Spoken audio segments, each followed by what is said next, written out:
So we will start in 10 seconds. Thank you all for joining. We let a bit of time for participants to join the virtual room and we'll get started.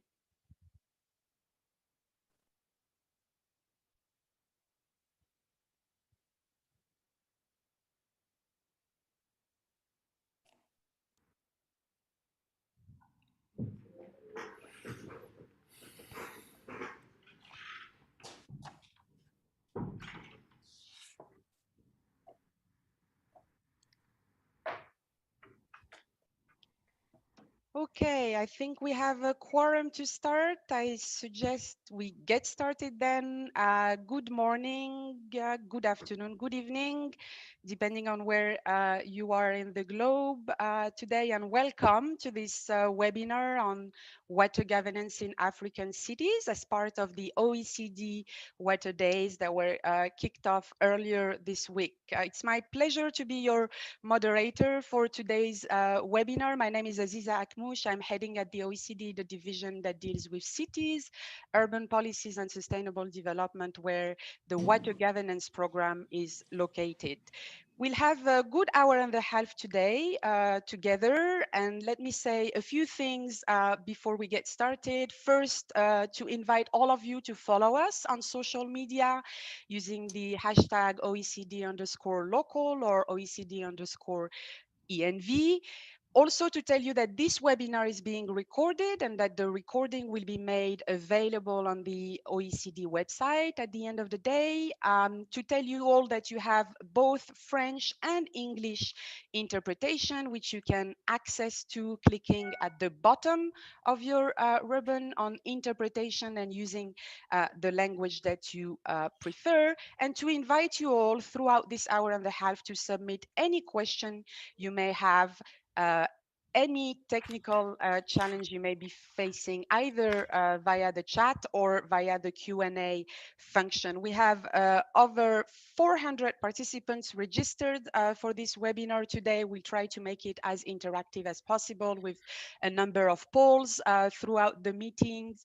And of course, you will see the fantastic speakers that we have lined up to share their respective experience on water governance in Africa and beyond. Let me introduce, if he needs to be introduced, the Secretary General of the OECD, Angel Gurria, who will be the first of our guest speakers today for his introductory remarks. SG, you have the floor. Thank you, Aziza. I speak under your control as usual, but also under the control here of Loic Fauchon, the president of the World Water Council. It's a privilege to have him share the podium with me. Excellencies, dear friends of water, I am delighted to open this session on water governance in African cities. And by the way, I get a bonus every time I flash one of these publications, but it's called, you wouldn't be surprised, Water Governance in African Cities, precisely. So it's the background document for today's meeting. Now, 3 years ago, when I received the King Hassan II Great World Water Prize at the 8th World Water Forum in Brasilia, I pledged to raise global awareness on Africa's water challenges. And this pledge is more important today than ever before. COVID-19 has reinforced the importance of water security. In Africa, as around the world, the virus has exacted a heavy toll on livelihoods and lives, with over 100,000 deaths across the continent. But simple measures such as hand washing can go a long way in reducing the spread of COVID-19. Even before the pandemic, in African cities, 56% of the urban population living in informal settlements relied on shared toilets on public water points for basic hand washing. 40% of people in sub-Saharan Africa lacked basic access to water supply. And 70% lacked access to basic sanitation. Now, this is simply unsustainable for the protection and the promotion of sound public health. Now, pandemic or no pandemic, but in a pandemic, it becomes particularly serious. In addition, it is women who are mainly responsible for fetching water, often walking long distances, which put them at risk of sexual harassment or assault.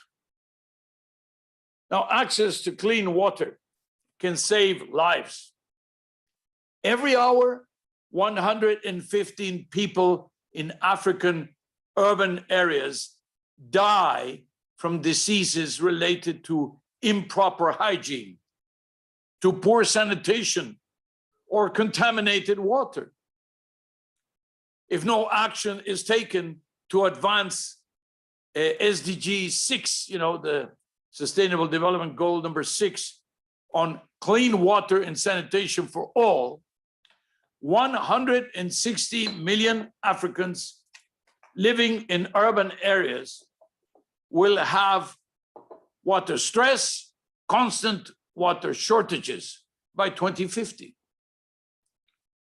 Our 15 years of developing better water policies at the OECD shows us that saving money on water security is a false economy, not just in terms of lost lives, lost human capital, higher health costs, but through preventable mitigation costs to manage floods, droughts, pollution.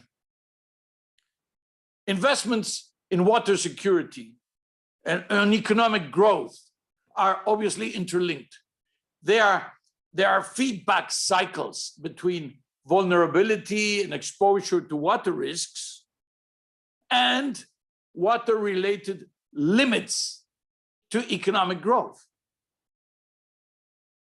Our past work in OECD countries and throughout the globe has taught us that no country should take its levels of water security for granted. Today, we add 3 additional outcomes to that stock of knowledge and evidence. This is the result of an excellent collaboration with key partners who have joined us in our endeavors. First, our report on water governance in Cape Town, which highlights how the city managed to avoid turning off its taps and reaching day 0 only in 2018. It took action to address the shortcomings in planning, on decision-making, and a heavy reliance on gray infrastructure. Our recommendations call for strengthening integrated basin governance, advancing the water allocation reform, collecting, generating, and sharing accurate data for informed decision-making, improving the financial sustainability of utilities, strengthening capacity at all levels, and minimizing corruption and political interference. Second, as I showed you before, the report on water governance in African cities. This was produced with the UCLG Africa.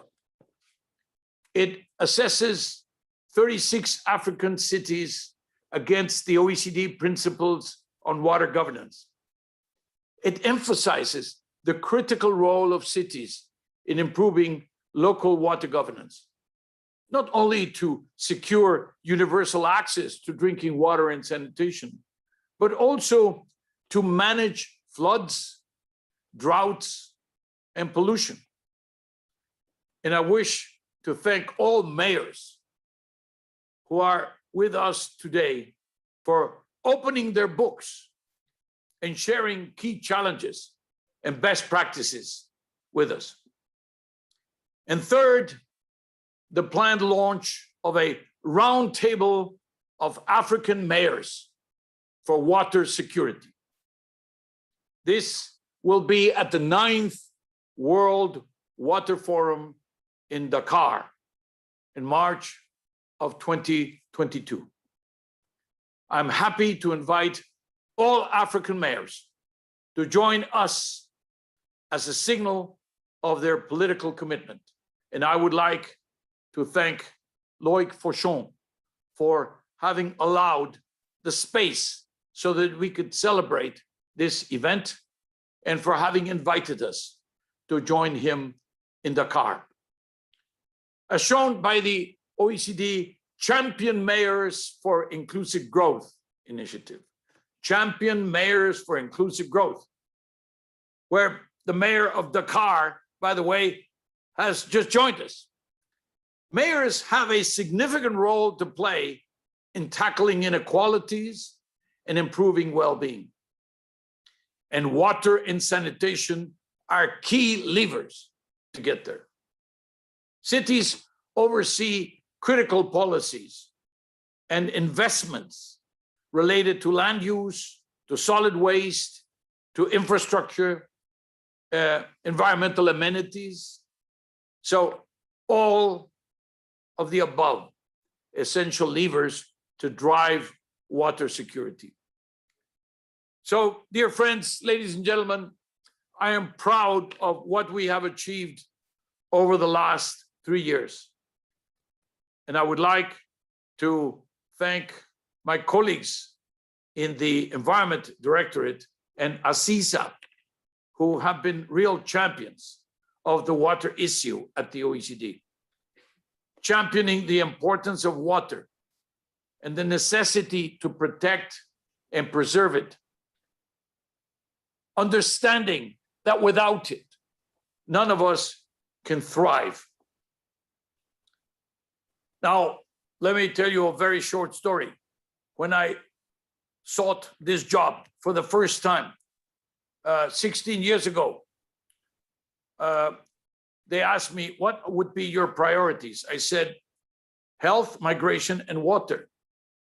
Well, health was controversial.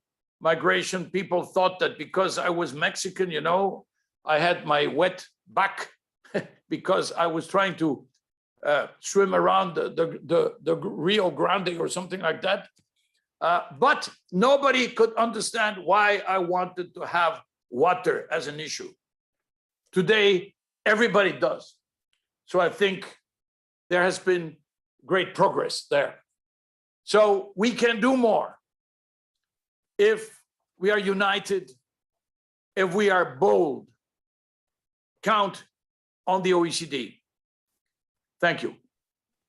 Thank you very much, Secretary General Angel Gurria, for these very inspiring words and also for your great leadership over the past 15 years to raise the profile of water within OECD members' agenda and way beyond. And we're very proud to have those two reports on the table today. Reports you can see on the screen with the flash code if you wish to access them via our iLibrary, and the team is also dropping the links directly into the chat if you wish to download the PDFs. Je vais passer maintenant au français et c'est un plaisir désormais de passer la parole à Monsieur Abdelkader Amara, ministre de l'Équipement, des Transports, de la Logistique et de l'Eau du Maroc. Monsieur le ministre, un grand merci pour votre participation aujourd'hui. Vous avez la parole. Merci Madame Aziza, Monsieur le secrétaire général de l'OCDE, Monsieur le président du Conseil mondial de l'eau, Monsieur le secrétaire général des cités et gouvernements locaux unis de l'Afrique, Mesdames et Messieurs, les maires des villes africaines, Mesdames et Messieurs. C'est un grand plaisir de participer aujourd'hui à cette session sur la gouvernance de l'eau dans les villes africaines. Une occasion pour moi de remercier l'OCDE pour ses efforts dans le développement des pratiques de bonne gouvernance de l'eau et son partage avec les pays du Sud, en particulier en Afrique. Mes remerciements vont particulièrement à M. Angel Gurria, lauréat de la dernière édition du Grand Prix mondial Hassan II de l'eau, qui n'a cessé de plaider la cause de l'eau à travers le monde et en Afrique en particulier. J'ai bien écouté votre intervention et je vous le dis, vous avez raison, l'eau, c'est la priorité des priorités. Et je tiens également à féliciter l'équipe de l'OCDE pour les efforts consentis pour élaborer les rapports récemment publiés sur la gouvernance de l'eau dans les villes africaines et pour l'organisation de cette réunion. Mesdames et messieurs, je me réjouis que le travail qui fait l'objet de débat aujourd'hui est élaboré suite à l'attribution du Grand Prix mondial Hassan II de l'eau à M. le secrétaire général de l'OCDE en 2018 à Brasilia, à l'occasion du 8e Forum mondial de l'eau, que je refélicite encore une fois. Ce Grand Prix qui rend hommage à la mémoire de Feu Hassan II, roi du Maroc, que Dieu ait son âme en sa sainte miséricorde, qui avait fait de la sécurité hydrique une cause nationale, et Dieu sait qu'il a beaucoup œuvré pour qu'elle soit internationale.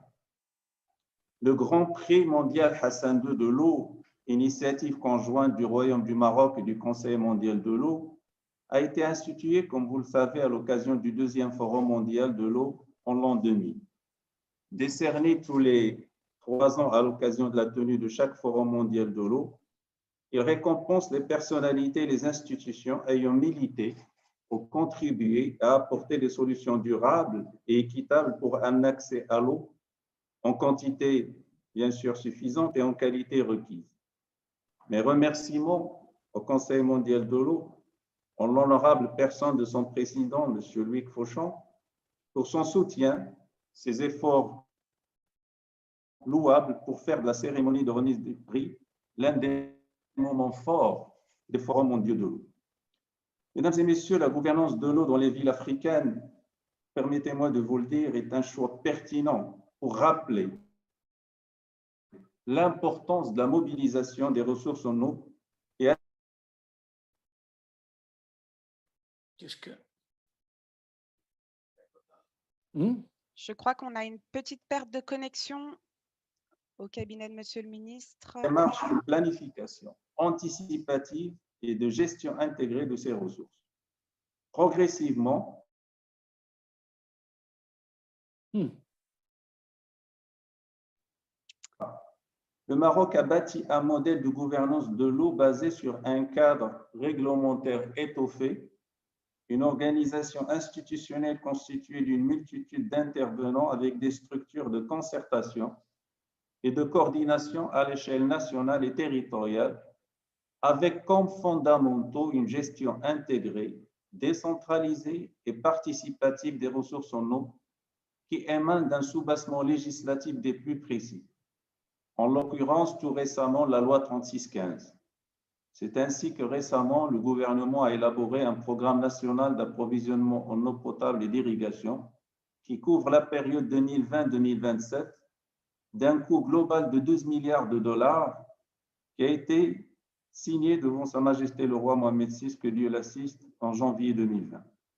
Ce programme, qui est une véritable feuille de route, vise à sécuriser principalement l'approvisionnement en eau potable des villes, des centres et des villages et renforcer leur résilience face au changement climatique à travers justement l'accroissement de l'offre en eau, notamment en la diversifiant, la gestion de la demande et l'instauration de ce que nous appelons chez nous une solidarité hydrique entre les différentes régions et les différents bassins. Mais également sécuriser l'eau pour notre sécurité alimentaire. Mesdames et messieurs, notre expérience au Maroc, riche en enseignements et qui s'étend sur plusieurs décennies, montre que la sécurité hydrique est la responsabilité d'une multitude d'intervenants à tous les niveaux, central, régional et local. Une concertation élargie et une implication de tous les acteurs paraissent peut-être à première vue difficiles car sujettes à des opinions diverses, voire contradictoires. mais reste, à mon humble avis, et à tous les égards, salutaire pour toute la communauté. C'est ainsi que les villes, avec les maires à leur tête, sont des acteurs qui doivent être impérativement dans la boucle institutionnelle de la mobilisation de l'eau et la gestion ça demande. Vous n'êtes pas sans savoir, mesdames et messieurs, qu'une gestion optimisée de l'utilisation de l'eau est une source d'eau ô combien importante. D'ailleurs, la pandémie du Covid-19 a mis à rude épreuve pas uniquement les systèmes de santé de tous les pays, mais également les systèmes d'approvisionnement en eau et en nourriture, notamment pour les catégories des populations vulnérables. Il convient d'en tirer tous les enseignements qui s'imposent, parce que malheureusement, une telle épreuve n'est pas à écarter dans le futur. Mesdames et messieurs, de haut niveau approfondira le débat sur la gouvernance de l'eau dans les villes africaines et ne manquera pas de faire des recommandations pertinentes qui trouveront leur chemin vers le 9e Forum mondial de l'eau de Dakar en mars 2022, notamment via la table ronde des maires africains pour la sécurité hydrique. Et en vous donnant rendez-vous à Dakar, Inch'Allah, je vous remercie beaucoup pour votre attention et je vous souhaite une bonne continuité pour votre session et un grand merci pour l'OCDE. Merci, Madame Arnouch. Un grand merci, Monsieur le ministre, et à toutes vos équipes pour le soutien inconditionnel apporté à tout ce travail au cours des 3 dernières années, et notamment cette enquête sur la gouvernance de l'eau dans les villes africaines, pour laquelle nous verrons que nous avons un échantillon de 36 villes, mais parmi cet échantillon de 36 villes, beaucoup de villes marocaines, dont 3 d'entre elles sont représentées dans le panel aujourd'hui. Je passe la parole sans plus tarder à Loïc Fauchon, président du Conseil mondial de l'eau. Loïc, vous avez la parole. Merci, cher Aziza. Monsieur le secrétaire général, cher Angel Gouria, Monsieur le ministre Abdelkader Amara, Mesdames, Messieurs les maires, Madame le maire de Dakar, je ne voudrais pas aller plus loin dans mon propos sans, cher Angel, vous adresser l'hommage de la grande famille de l'eau. Vous l'avez rappelé, dès votre arrivée à la tête de l'OCDE, vous avez tenu à placer l'eau parmi les sujets prioritaires de votre organisation. Et quand je dis placer, cher Angel, je devrais dire imposer l'eau parmi tant de priorités. Vous avez toujours soutenu le Conseil mondial de l'eau, vous avez participé à tous nos forums depuis 2006 à Mexico, vous avez présidé à nos travaux sur le financement de l'eau. Et aujourd'hui, avec votre équipe, et je voudrais évidemment me joindre à mes prédécesseurs aujourd'hui pour remercier et féliciter Aziza Akmouche pour son travail, ainsi que toute l'équipe qui vous entoure. Vous avez, après avoir reçu le Grand Prix de l'eau à Sanne II, vous avez souhaité, votre modestie fait que vous ne l'avez pas dit, mais moi je vais le dire, vous avez souhaité en consacrer le montant à différentes actions pour l'accès à l'eau et pour l'accès à l'eau en Afrique, et particulièrement dans les villes africaines, et tant d'autres choses en faveur de l'eau. Et donc, cher Angel, pour l'ensemble de votre œuvre, hein, comme on dit en France, cher Angel, vous méritez plus que d'autres le titre d'ami de l'eau. Et à ce titre aussi, je tiens à le souligner, vous serez à Dakar en 2022 l'invité d'honneur du prochain forum. Alors, mesdames et messieurs les maires, chers amis de l'eau, si j'en reviens maintenant à l'origine des choses, je dirais que si la commune ou son équivalent dans chaque pays est la base de l'unité territoriale, la ville, elle, est fondatrice du fait urbain. De tout temps, la ville a été le réceptacle de la croissance, de la créativité et même, pourrait-on dire, du changement. Et depuis la nuit des temps, les villes en devenir ont consenti des efforts incessants pour abreuver leur population, pour boire, se laver, se nourrir, se soigner. Et pour ce faire, elles ont effectué des travaux considérables, contourné des obstacles infranchissables, parcouru des distances incalculables. Beaucoup de ces villes, berceaux de nos civilisations sur tous les continents, nous ont légué des ouvrages qui racontent la lutte contre la soif, les combats pour la quête de l'eau ou la protection contre ces colères. Le continent africain n'a pas échappé à cette règle, il n'a pas échappé à la quête de l'eau pour survivre, et canaux, aqueducs, Foggara, réservoirs sont là pour en témoigner à nos yeux. Du Maroc à l'Éthiopie, de Zanzibar au Ghana, les vestiges sont nombreux qui témoignent de l'importance de l'eau pour l'essor des villes. Alors, nul ne peut nier aujourd'hui que les villes africaines sont tourmentées par l'évolution du climat, par la croissance des populations et par l'urbanisation sauvage. Elles doivent consentir à mobiliser toutes leurs ressources toutes leurs ressources techniques, humaines, financières, pour abreuver leurs habitants. Et beaucoup, il faut le dire avec sérénité, beaucoup n'y parviennent qu'avec difficulté, et la présence de l'eau y est capricieuse autant que sa qualité. Restriction rime souvent avec pollution. La ressource est parfois rare et il faut le dire, sa gestion laisse parfois aussi à désirer. Et pourtant, en Afrique, partout, la volonté est là. La compétence est indiscutable, mais connaissance, gouvernance et finances sont à parfaire. Alors que faire pour que chacun puisse boire à satiété, que l'agriculture puisse nourrir son monde et l'industrie répondre à l'élévation des niveaux de vie? Alors permettez que je mette sur la table quelques idées pour le dialogue et l'action. Premièrement, mettre l'intercommunalité au service de l'eau à travers des pactes hydriques, des pactes locaux hydriques, entre ceux que j'appellerais les fournisseurs et ceux qui en sont les consommateurs. La mutualisation des capacités, elle permet de progresser quand on sait trouver son optimum. Fonctionner par communauté hydrique, par bassin hydrographique, par collectivité riveraine, c'est selon. Mais en cette matière, l'union raisonnable et acceptée, elle fait la force, toujours. Deuxièmement, s'obliger à conserver l'eau d'une saison à l'autre, d'une année à l'autre, d'un usage à l'autre.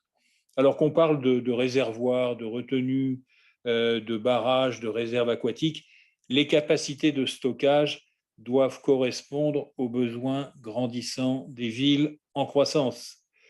Et ces stockages sont indispensables à l'homme et au développement du genre humain. Ils doivent être réalisés, et j'insiste sur ce point, en harmonie avec la nature. Conserver l'eau d'un côté et protéger les écosystèmes, ce n'est pas contradictoire, c'est complémentaire, tout en produisant une énergie renouvelable dont l'humain a tant besoin. Troisièmement, maîtriser le cycle de l'eau en traitant ses effluents, c'est une nécessité absolue. L'assainissement est une partie essentielle du petit cycle de l'eau. Assainir nos villes, même si cela est coûteux, c'est garantir une eau de qualité pour l'alimentation et la santé publique. Et je dirais, eau et assainissement, même combat. Quatrièmement, et c'est l'objet de notre rencontre aujourd'hui, rendre la gouvernance aussi transparente que l'eau, si je puis utiliser cette image. Rendre la gouvernance, c'est une ardente obligation, comme aurait dit le général de Gaulle. C'est une ardente obligation qui s'impose à tous, gouvernement, organisations internationales, parlementaires, autorités de bassin, maires et élus locaux. Ces obligations, citons-les très rapidement. La première est de donner clairement la compétence du traitement et de la distribution et de l'épuration aux communes ou à leurs intercommunalités. Et je voudrais à cette occasion saluer et pour le féliciter mon ami le ministre Abdelkader Amara pour les avancées spectaculaires du Royaume du Maroc qui, sous sa conduite, déploie un plan national pour l'eau qu'il a mentionné, qui est un véritable modèle de sécurité de l'eau en faveur de la water security. Et je lui dis à demain, puisque nous serons demain ensemble à Rabat. La seconde, c'est de créer par voie législative la recette pour l'eau. Nous disons, nous, ici, l'eau paye l'eau. Et le faire avec des budgets autonomes au assainissement dans chaque collectivité, même dans le cas où le prix de l'eau est subventionné par l'État ou par les autorités de bassin. La troisième, c'est de créer systématiquement des instituts de formation des techniciens supérieurs, car c'est eux, et pas seulement les ingénieurs, qui font fonctionner les services publics de l'eau. La quatrième, c'est de se donner les moyens humains, techniques, financiers de la maintenance. Et j'insiste sur ce point, la maintenance des équipements et des infrastructures pour allonger leur durée de vie et donc alléger le poids de la dette des États et des villes.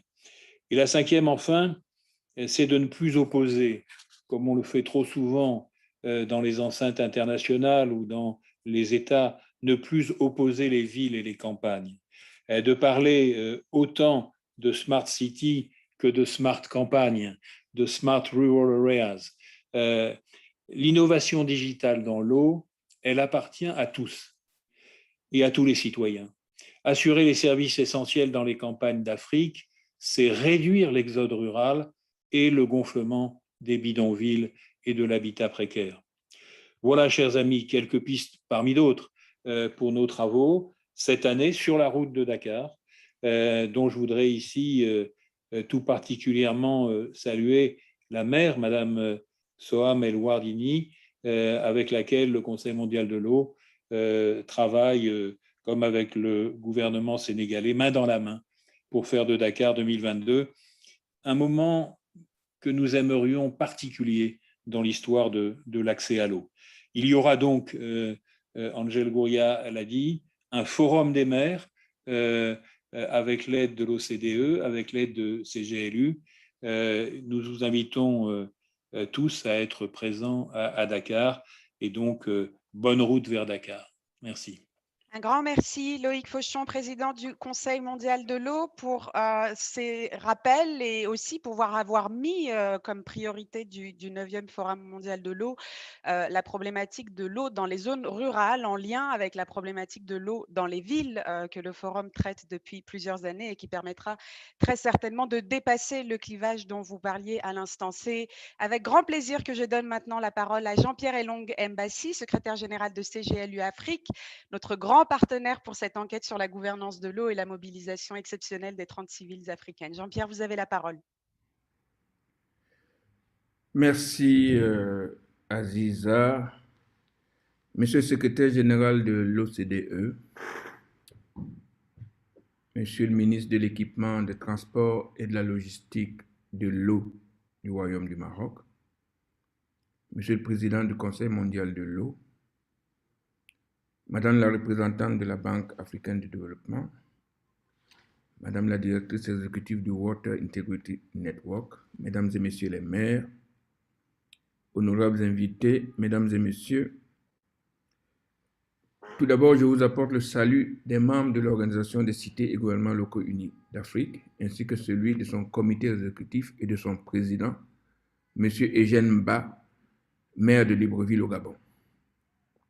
Je m'exprime ici en tant que secrétaire général de Cités et gouvernements locaux unis d'Afrique, l'organisation faîtière représentative des gouvernements locaux et régionaux du continent africain, dont le siège est à Rabat au Maroc, et qui maintient une présence de proximité dans chacune des 5 régions du continent, avec la mise en place de bureaux régionaux au Caire en Égypte pour l'Afrique du Nord, à Accra au Ghana pour l'Afrique de l'Ouest, à Libreville au Gabon pour l'Afrique centrale, à Nairobi au Kenya pour l'Afrique de l'Est et à Pretoria en Afrique du Sud pour l'Afrique australe.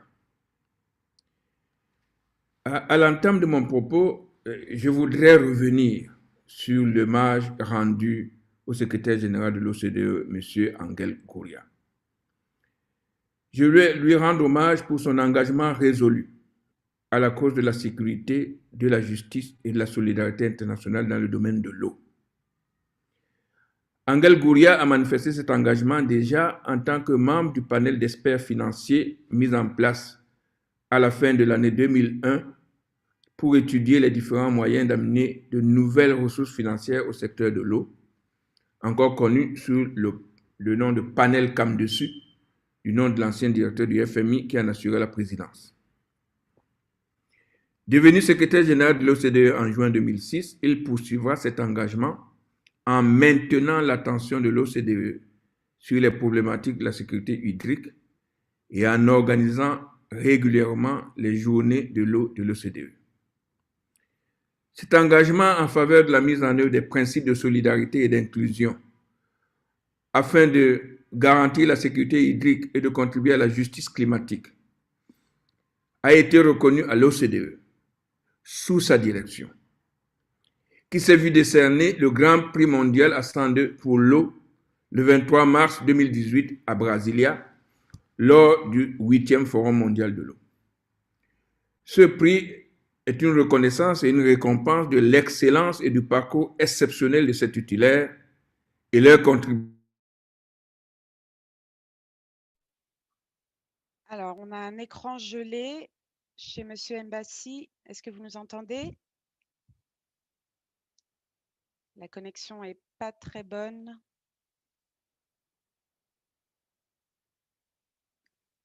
Alors, vous êtes sous silence, Monsieur Mbassi. On vous entend Comme pas. effort Très bien. pour la solidarité, l'aide internationale dans le domaine de l'eau.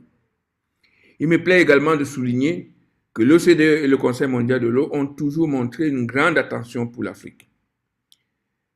L'enquête conduite par les équipes de l'OCDE et de CGLU Afrique sur la gouvernance de l'eau, qui vient d'être présentée, le prouve amplement. Et je tiens ici à féliciter très sincèrement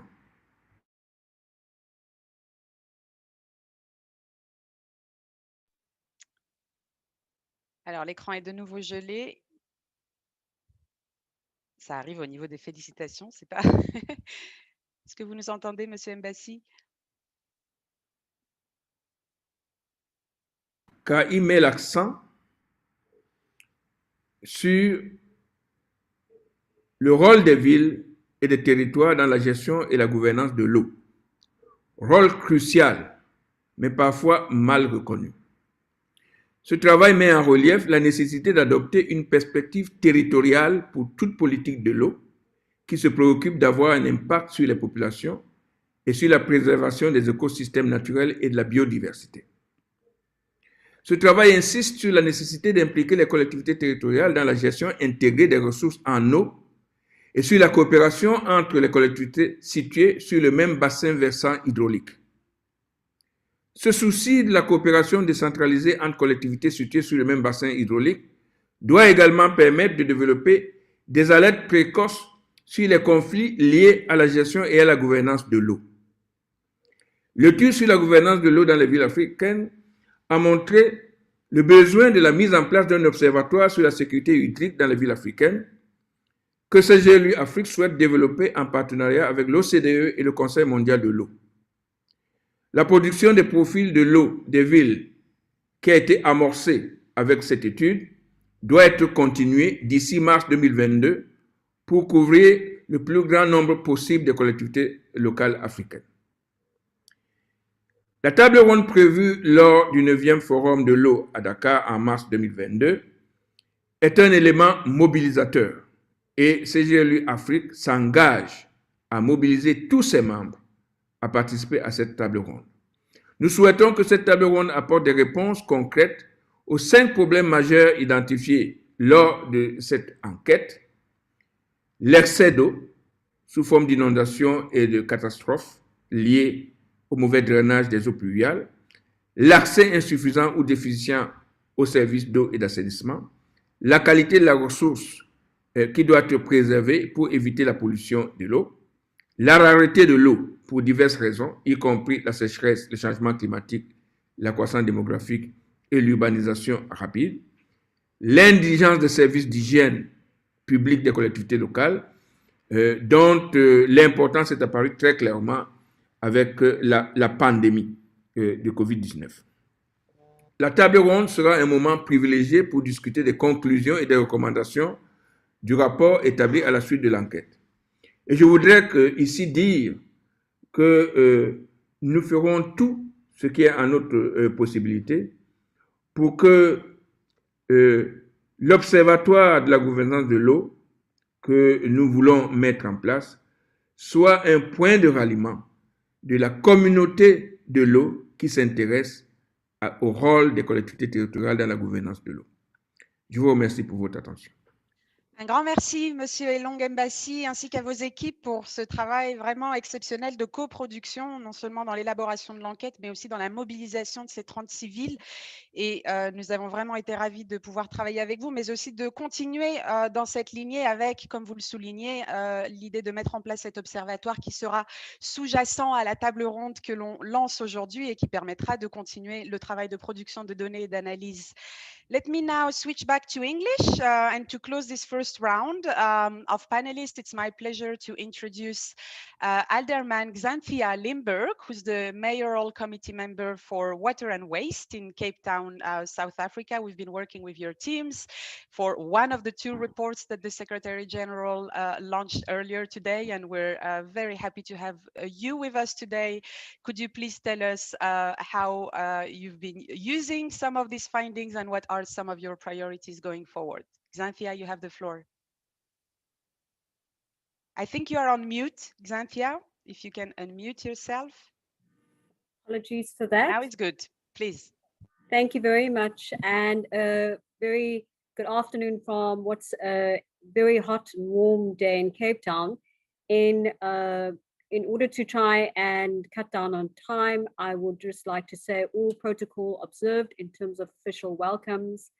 And I'd like to start off by stating that the City of Cape Town would like to extend our great appreciation to the OECD for undertaking the water governance dialogue on the City of Cape Town. It was an opportune time to do it following the recent drought which we've experienced. The 3 years of below average rainfall that Cape Town experienced has been described as a 1 in 590 year event based on available historical rainfall records. And this merely emphasizes how truly unprecedented this particular drought was. I think it is also important in my reflection to point out that that COVID brought about its own set of challenges in undertaking a dialogue of this nature remotely. And OECD did an excellent job under very unusual circumstances.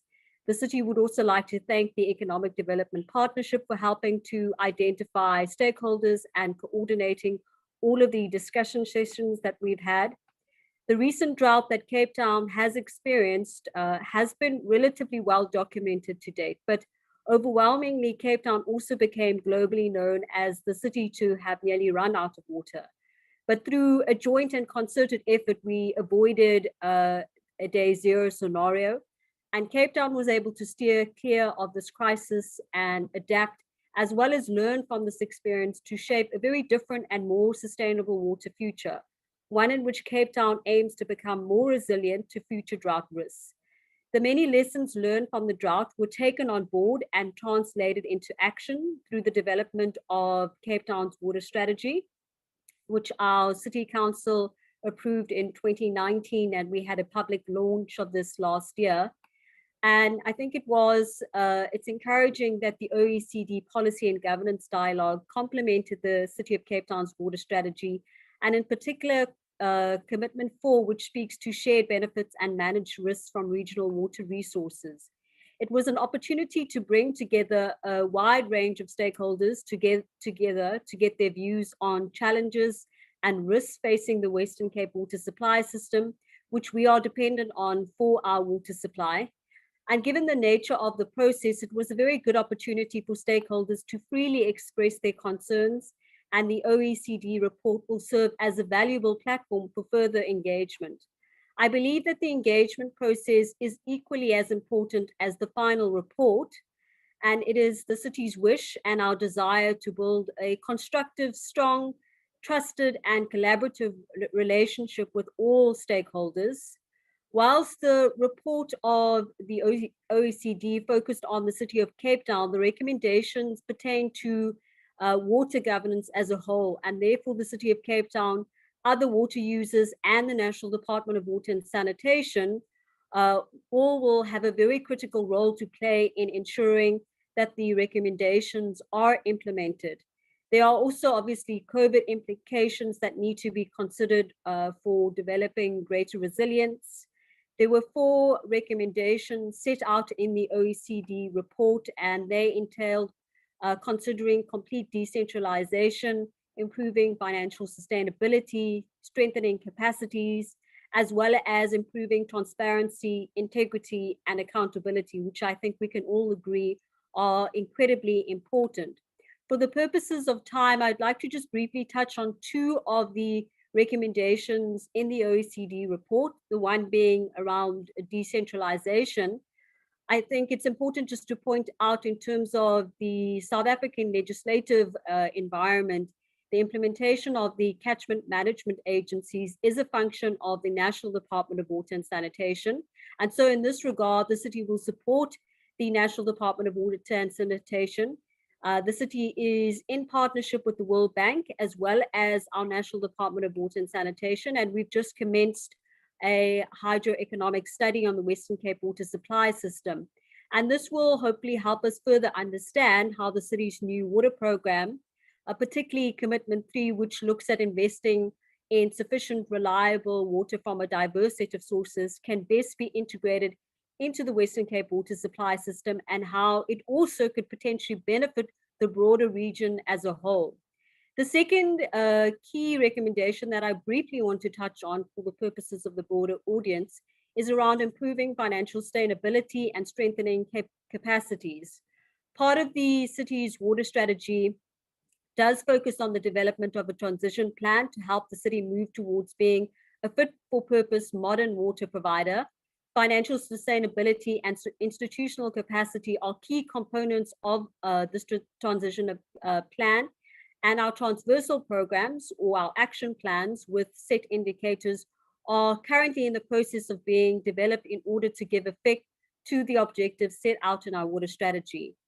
I think in closing, I would like to say that it has been truly encouraging to see the synergies between the OECD report and the city's water strategy. And this gives us great confidence that we are on track towards developing Cape Town to become a water secure and water sensitive city. It is a long journey, and we've set ourselves very ambitious objectives or targets, but it's a journey that we remain committed to, and we are thankful for the partners who are assisting us. I would like to finally then just say thank you to the Secretary General of the OECD and the entire team who has been involved in this dialogue. It has been incredibly helpful, and the city is truly appreciative of the support that has been offered. Thank you. Thank you very much, Xanthia, for these words and for your leadership and commitment to this indeed year-long policy dialogue. And allow me to thank Mike Killick in your team, but also Andrew Boren from the EDP and his team members, Selwyn and Amanda, and on the OECD side, Maria Salvetti, for pioneering this work, holding the pen, and getting to the recommendations that you have on the table today. It's now time for a bit of interaction with the almost 250 participants online, and we have a Zoom poll for you, and I see some of you are already responding to that. So this is a question for all of you, including panelists, if you wish to participate. What are the most important water challenges in your city? And we are asking you to pick the 2 most important out of the 5 options that you have on the screen and that were basically recalled by Jean-Pierre Elongembassi earlier. Is it access to water and sanitation? Is it floods? Too much water? Is it droughts? Too little water? Is it issues of contamination, pollution, water quality? Is it issues related to infrastructure, whether they're aging or missing? Is it issues related to the competition over different water uses for households, industry, agriculture, energy, and so on? And I'll keep an eye on the numbers. I think we have a good 50% of the participants that have voted already. We'll take an extra 10 seconds to give a chance to all those who want to participate. And then we will close the poll and share the results with all before we move to the spotlight on mayors. And I'm delighted that we have 6 mayors with us today who've all played a very important role in this piece of work that we're launching, and will play a significant role in the roundtable of mayors that will kick off at the end of this webinar. So let us maybe stop the poll, and if the team can share the results.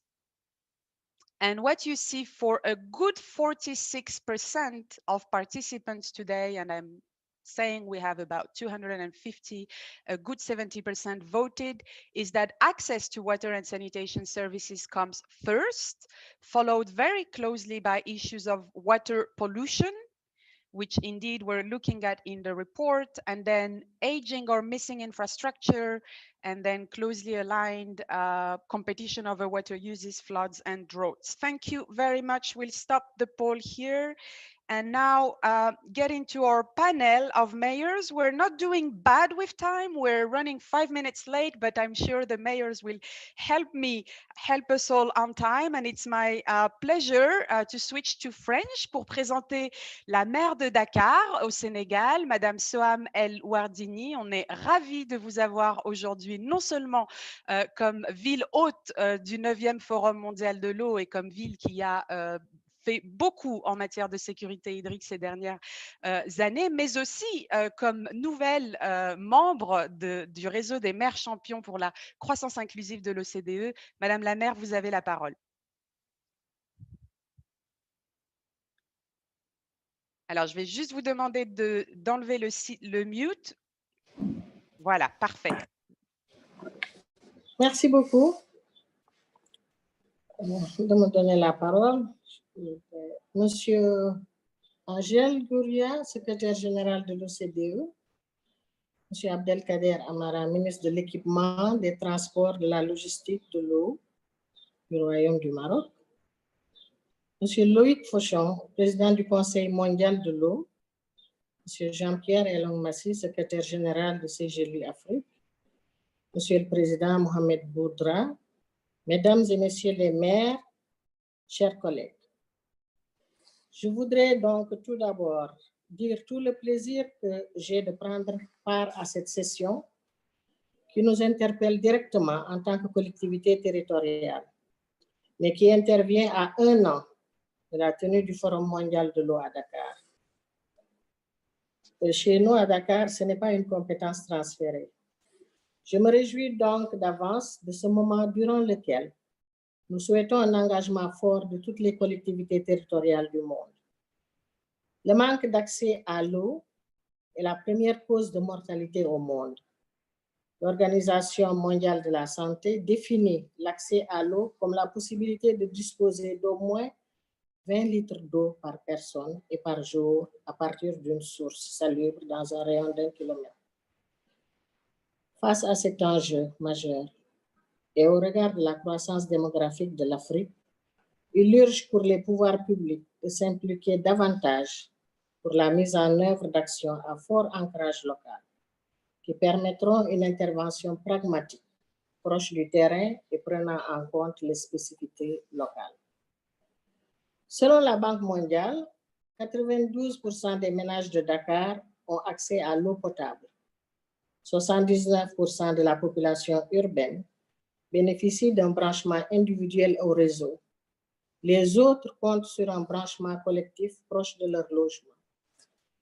Les coupures d'approvisionnement en eau auparavant fréquentes sont devenues plus rares et la qualité de l'eau distribuée s'est améliorée. Il faut rappeler qu'au Sénégal, l'État détient l'autorité délégante du service public de l'eau. Il assume vis-à-vis de la communauté la responsabilité ultime de la gestion, de la maintenance et du développement des installations d'eau, ainsi que de manière générale de toute activité nécessaire à leur fonctionnement adéquat.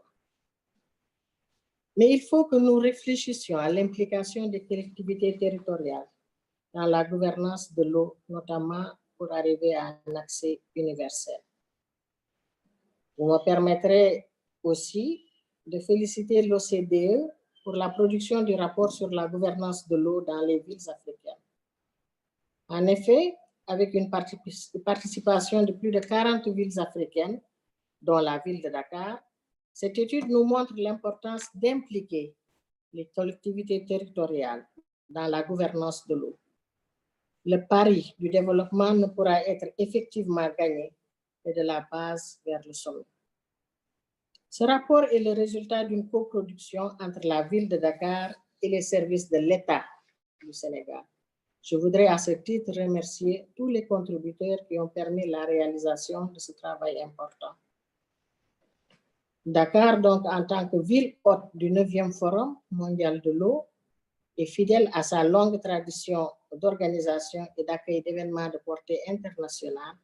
La ville de Dakar s'honore d'avoir été désignée pour abriter le 9e Forum mondial de l'eau. Aussi, je voudrais, au nom de la ville de Dakar et de tout le conseil municipal, dire à nos hôtes l'honneur et le plaisir que nous avons de les recevoir au Sénégal, pays de la Teranga, terre d'hospitalité. Comme chacun le sait, le 9e Forum mondial de l'eau va se tenir du 21 au 26 mars 2022 sur le thème central sécurité de l'eau en tant qu'instrument assurant la paix et le développement durable. Dans la continuité des précédentes éditions, ce forum a pour objectif d'inscrire la problématique de l'eau au cœur des politiques locales et nationales partout dans le monde et d'utiliser l'eau comme instrument de coopération et de paix entre les peuples. Le Forum de Dakar n'y fera pas exception. Nous travaillerons à relever le défi tant scientifique qu'organisationnel pour ce 9e Forum mondial de l'eau. Cette table ronde des maires africains pour la sécurité hydrique, résultant d'un partenariat entre l'OCDE et CGLU Afrique, dont l'objectif est de galvaniser l'action publique au niveau local pour encourager de meilleures politiques de l'eau, est une initiative à saluer, dans la mesure où elle nous permettra de disposer d'un cadre commun de coopération et de partage d'expériences pour un accès universel à l'eau en Afrique. En tant que vice-président pour l'Afrique de l'Ouest à CGLU et vice-président au sein de l'AIMF, la ville de Dakar jouera un rôle central dans la réussite de la table ronde des maires. Distingués invités, chers participants, je ne vais pas terminer mon propos sans lancer un appel du haut de cette tribune à l'ensemble des partenaires techniques et financiers à accompagner les collectivités locales pour avoir accès à des fonds spécifiques pour construire un plaidoyer à l'intention des autorités étatiques pour une implication effective de ces collectivités dans la gouvernance de l'eau, mais également disposer de financements qui leur permettraient de jouer pleinement leur rôle dans cette gouvernance. Je vous remercie de votre aimable attention. Je voudrais aussi remercier le président Loïc Fauchon pour son soutien, pour ses conseils, pour l'attention particulière pour le prochain combat qui va se passer dans notre capitale. Merci encore. Un grand merci, Madame Soham El Wardini, maire de la ville de Dakar au Sénégal, pour avoir rappelé cette responsabilité en partage des politiques de l'eau entre les services de la ville et ceux de l'État, notamment dans l'enquête que nous avons conduite ensemble, mais aussi inviter les participants à se joindre au processus préparatoire du forum qui aura lieu dans un an. Un grand merci pour votre accueil chaleureux et pour votre contribution, et encore bienvenue dans le réseau des maires champions de l'OCDE. Je passe la parole sans plus tarder à Monsieur Mohamed Boudra, qui est à la fois le maire d'Al Hoceima au Maroc, l'une des villes marocaines qui a participé à cette enquête, mais aussi le président de CGLU Monde. Mohamed, on est ravis de vous avoir. Vous avez la parole. Merci, Madame Aziza Mouch. Je vous remercie pour votre engagement important, le travail que vous faites. Je salue Monsieur le secrétaire général, Monsieur Angel Gouria, et pas Angel, secrétaire général d'OCDE, et je le félicite pour l'excellent rapport élaboré par l'OCDE. Je salue Monsieur le ministre, Monsieur Abdelkader Amara, aussi Monsieur le président du Conseil mondial de l'eau, que je lui assure le soutien de CGLU monde pour réussir le 9e forum de l'eau en mars 2022 à Dakar. Je salue aussi Madame la Présidente de Refela, Mesdames et Messieurs les maires, partenaires. Je suis très content de participer à cette table ronde africaine et de débattre de ce sujet aussi important que l'eau, que de notre culture africaine. L'eau, c'est la vie. Et il s'agit aussi de, pour nous au CGLU et dans toutes les collectivités territoriales du monde, d'insister sur le fait que ce n'est pas uniquement la réalisation de l'objectif de développement durable numéro 6 qui fait partie qui intègre nos tâches, mais l'eau, vraiment, on sait qu'il est présent dans les 17 objectifs de développement durable. C'est pour ça que nous insistons beaucoup sur la décentralisation et la subsidiarité. Et subsidiarité, comme vous savez tous, c'est à quel niveau, le meilleur niveau territorial, on puisse donc assurer une bonne gouvernance et une sécurité hydrique importante. Et nous avons entendu Monsieur le Président du Conseil mondial de l'eau parler de l'intercommunalité. Ça peut être au niveau communal, provincial ou régional, ou bien au niveau des bassins. Donc, il s'agit toujours des collectivités territoriales qui doivent être impliquées pour réussir cette bonne gouvernance et la sécurité hydrique. L'accès à l'eau aussi est un droit humain, un droit de l'homme fondamental et non une marchandise avec un prix. Il est de la responsabilité des collectivités locales et régionales de le gérer comme un bien public essentiel et d'en assurer l'accès pour tous. Il est clair que la réalisation des différents objectifs assignés à la communauté internationale pour atteindre l'ODD 6 nécessite un effort constant et continu de toutes et tous pour avoir l'accès à l'eau et à l'assainissement. Donc, en ce qui concerne aussi à l'OCMA, comme tout le monde le sait, aussi au Maroc, on le sait, il bénéficie d'un grand projet royal qui est de Sa Majesté Mohammed VI, qui est le projet Manara, qui inclut 3 grands projets hydriques, à savoir la construction d'un grand barrage, aussi une station de dessalement, mais aussi la réutilisation des eaux usées au niveau de notre station de traitement des eaux usées. Donc, l'OCML est très content de participer à ce projet et nous sommes prêts à travailler pour développer les différents aspects de la problématique de l'eau. Et j'insiste sur le fait que les villes marocaines ont réalisé un grand progrès dans l'adduction de l'eau potable à toutes les maisons. Et il reste un effort encore important à faire en matière d'assainissement. Il ne faut pas oublier qu'en Afrique, au Maroc et en Afrique en général, amener de l'eau à la maison, c'était une tâche pour les filles. Et de là, l'importance d'avoir cet accès facile. Donc, ça a favorisé le développement de l'égalité entre les sexes. Donc, voilà, on voit comment le fait d'avoir de l'eau, l'accès pour toute de l'eau favorise l'égalité entre les sexes. C'est une tâche des femmes en Afrique et au Maroc. Et aussi, ça a permis la scolarité, encore un objectif de développement durable, grâce à la disponibilité de l'eau potable et de l'assainissement. Je pense que c'est une problématique mondiale très importante à développer, et surtout en Afrique.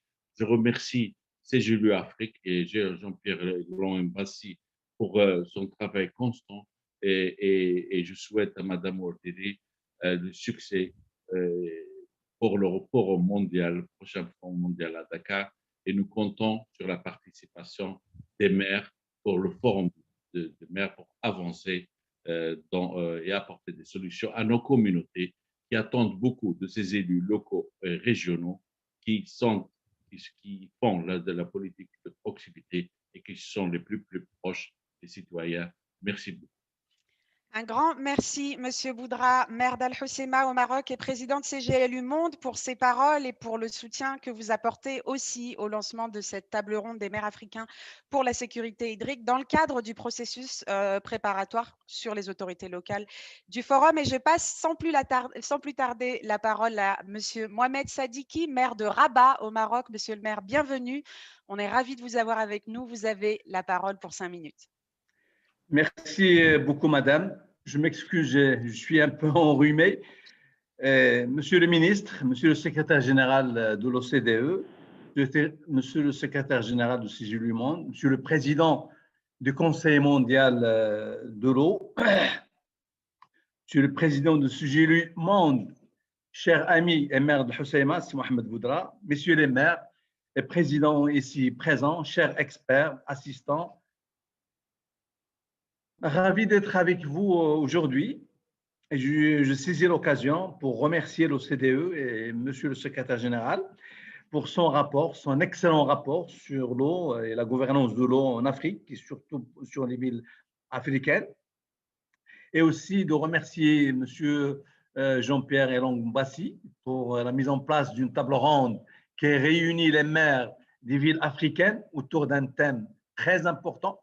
Et je suis ravi de partager l'expérience de notre pays, de ma ville, Rabat. J'ai eu la chance de faire ma carrière dans la distribution de l'eau au sein de la ville de Rabat. Donc, c'est un sujet que je connais très bien avant même d'être maire de la ville de Rabat. Je peux vous tracer un petit peu rapidement le profil, c'est-à-dire de la gouvernance de l'eau à Rabat. Je peux dire, je la répartis en 4 phases. La première phase, c'est avant 1918, donc il y a une gestion directe, il y a une distribution directe, effectivement toujours par les services de la ville, les services des municipalités à l'époque, bien sûr, et la ville était, c'est-à-dire limitée à l'ancienne Médina actuelle. Par la suite, il y a la phase de 1918 à 1962, il y avait une première concession. Donc, la Société marocaine de distribution, d'ailleurs, la région de Rabat parle de la SMD. Donc, ça, c'est pour dire qu'on a connu déjà une première concession. Et par la suite, il y a eu une régie. C'est là où j'ai la chance de grandir professionnellement dans cette régie qui s'appelle RED, qui avait une grande expérience dans la distribution de l'eau au sein de la capitale. Et même, elle est connue au sein de l'Afrique avec ses partenariats, avec son partage de l'expérience. Et bien sûr, à partir de 1999, donc, on a connu une nouvelle concession avec un opérateur mondial qui gère avec nous maintenant les villes et la mairie de Rabat, la gestion de l'eau. En résumé, à Rabat, nous n'avons pas de problème de l'eau, nous avons une sécurité, on a sécurisé le système, nous avons une capacité de stockage de 150 000 mètres cubes actuellement, qui est extensible. À l'époque, à chaque fois qu'on achetait une parcelle pour édifier un réservoir, on prévoit toujours l'extension. On n'a pas utilisé tout le stockage. Nous sommes à une autonomie de 30 heures au niveau de Rabat, 30 heures d'autonomie, même si on avait une coupure de part de notre grand fournisseur qui est l'ONE, donc l'ONEP. Et c'est l'occasion de remercier monsieur le ministre Amara, même si je crois je ne vois pas ici à l'image. Je le remercie pour les efforts qui ont été faits. Mais pour toute l'agglomération, nous avons une autonomie presque de 24 heures. On y arrivera dans un an et demi. Nous avons un système de distribution moderne, hyper moderne. Et aussi, nous avons modernisé le système d'assainissement liquide au sein de la ville de Rabat. Nous avons notre station de traitement avec un émissaire en mer. Et la toute dernière cerise sur le gâteau en ce qui concerne le système de l'eau, Rabat, comme vous la connaissez, c'est une des capitales vertes, une des premières 5 villes vertes au monde. Et donc, nous avons beaucoup d'espaces verts, donc nous avons beaucoup de consommation d'eau. On vient de mettre en service une station de traitement dédiée à l'irrigation des espaces verts. Nous avons une capacité de 6 000 mètres cubes jour, y compris l'irrigation de notre fabuleux golfe Dar Salam. Donc voilà, en quelques mots, j'ai tracé un petit peu le profil hydrique et hydraulique de la ville de Rabat, pour lesquels on réjouit, nous sommes très contents et fiers de partager cette expérience avec les villes.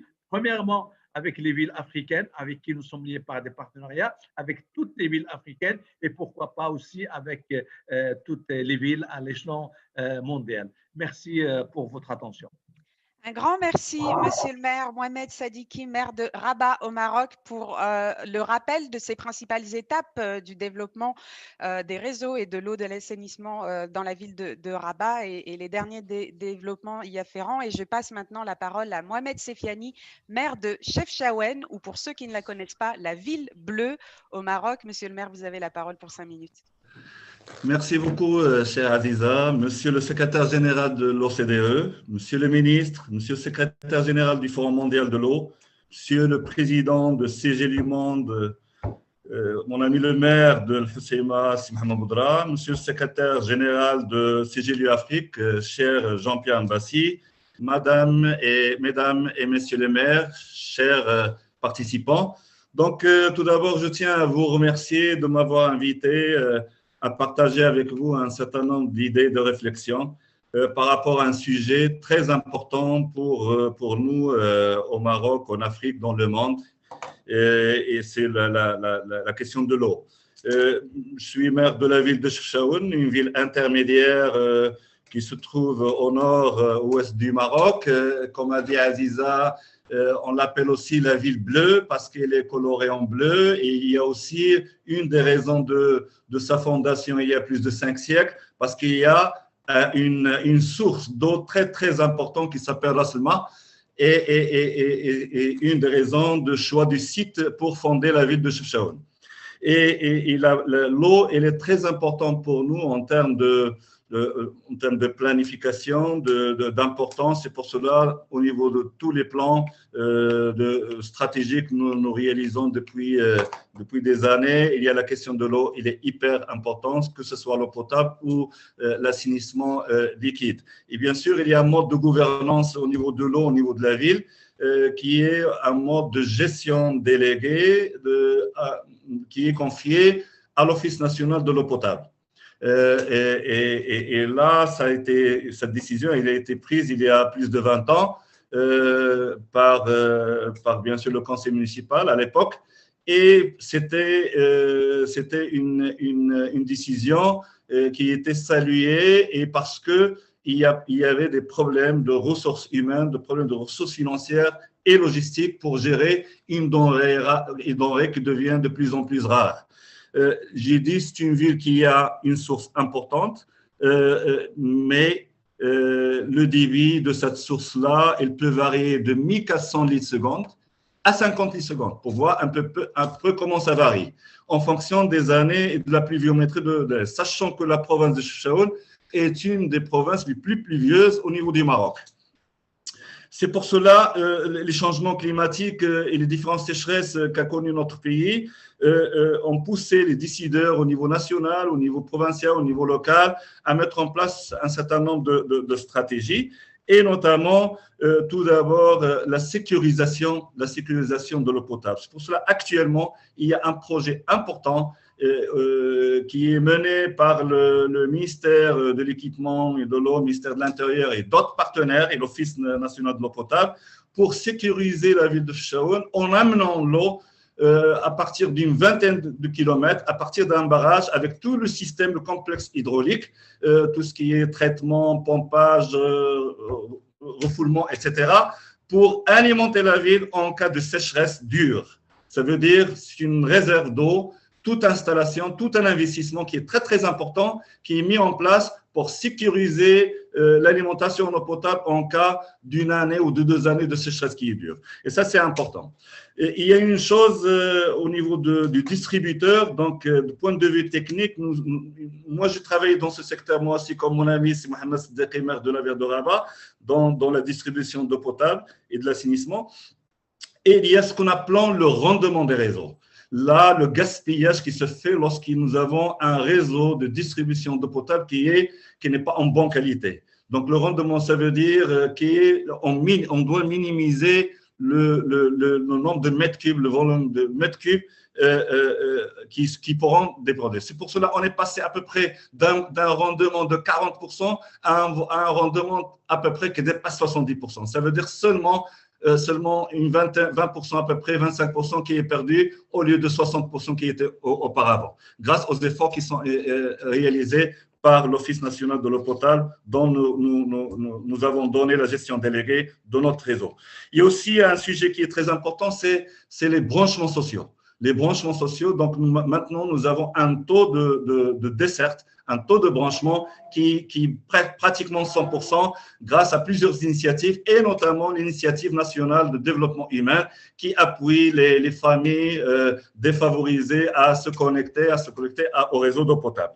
Et en termes d'assainissement liquide, actuellement, nous sommes pratiquement, en termes de réseau, nous avons réalisé à peu près 80% de réseau au niveau de la ville. Et nous avons un programme en cours qui est le fruit d'un partenariat avec le gouvernement national, notamment le ministère de l'Intérieur et le ministère de l'Environnement, pour généraliser le réseau au niveau de la ville. Donc, on va dépasser les 95% d'ici un an. Et nous avons une station d'épuration qui est dernier cri, qui a été mise en service il y a à peu près 5 ans. Et ça, c'est une fierté pour la ville de Chon et pour le Nord. C'est grâce au partenariat. Et ce qui nous reste, c'est la réutilisation. La réutilisation des eaux usées, ça, c'est en cours d'étude. Donc, c'est un projet, c'est un challenge, c'est un défi.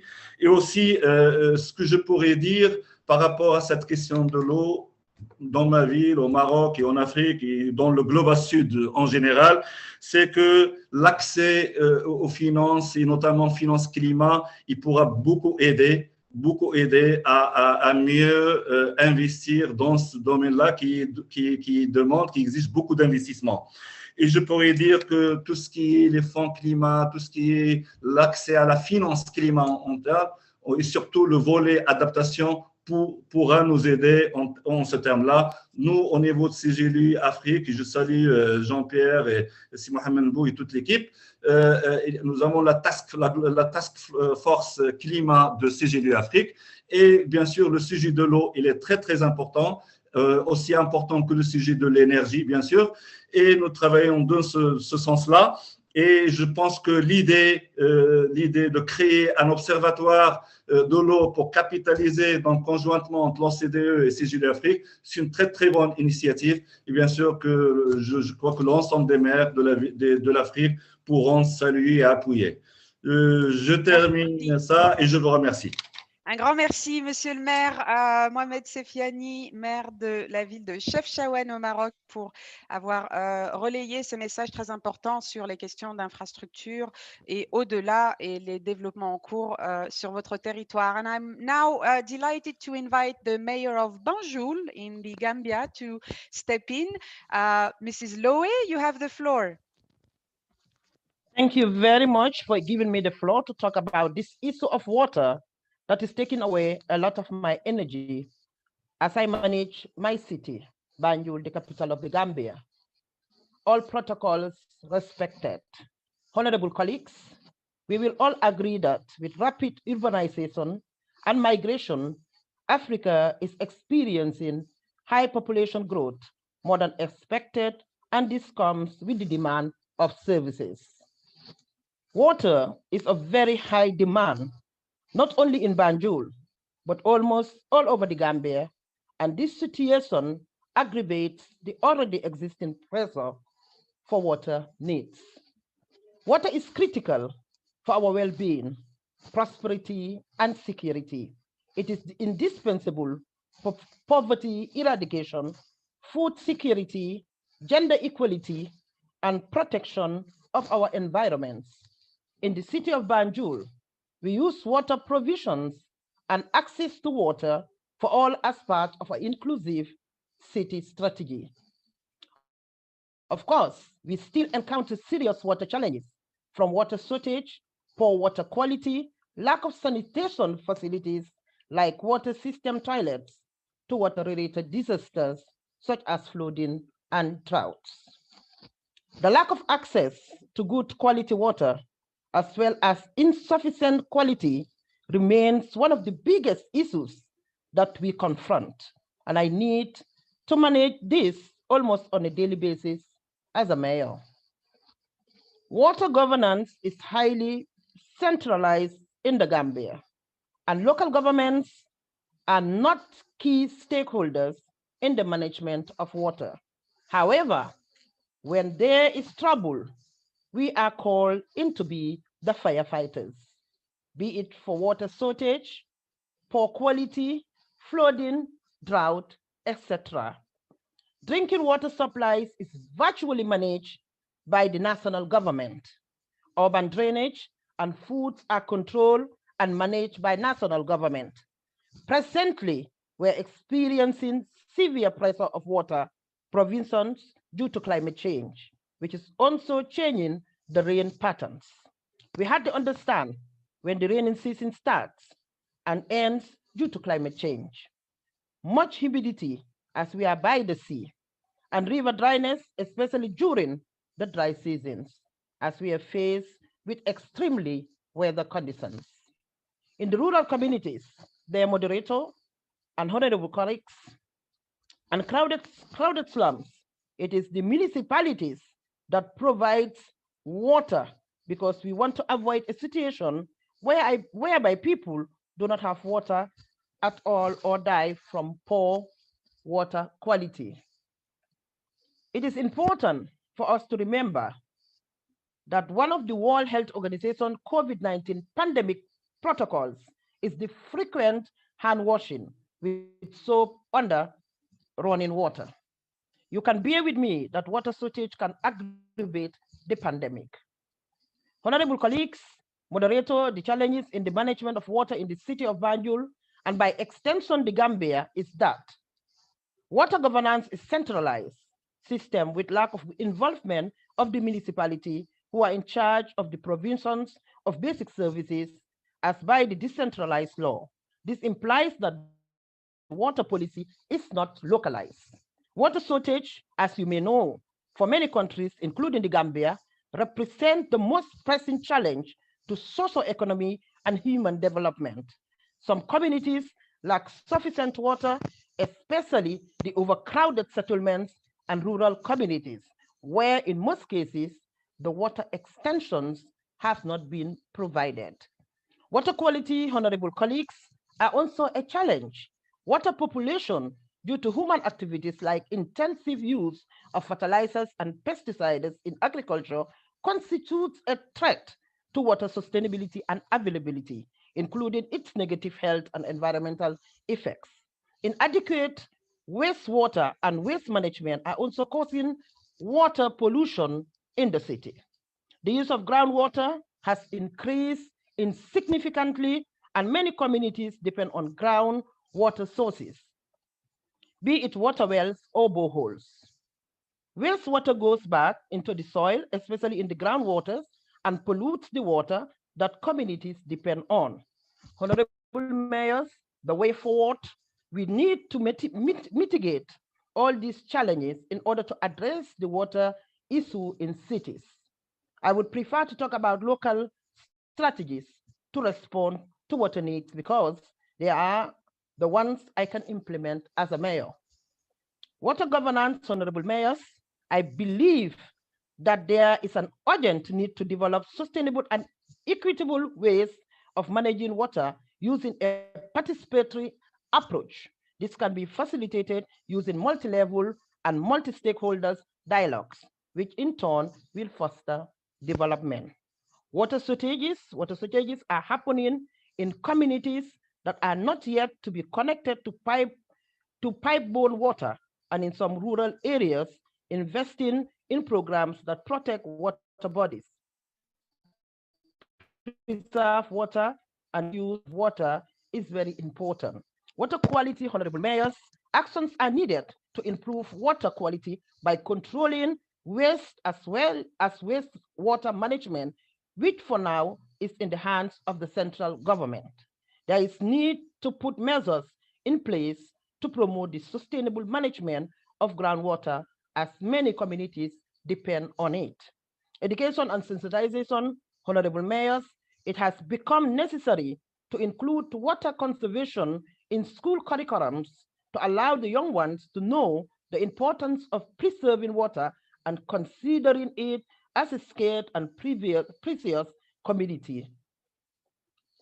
Reaching out to media professionals so that they can communicate water issues accurately and effectively. The work will include community education strategies to promote community-wide water conservation, as well as enhance skills in local partnership for water infrastructure management.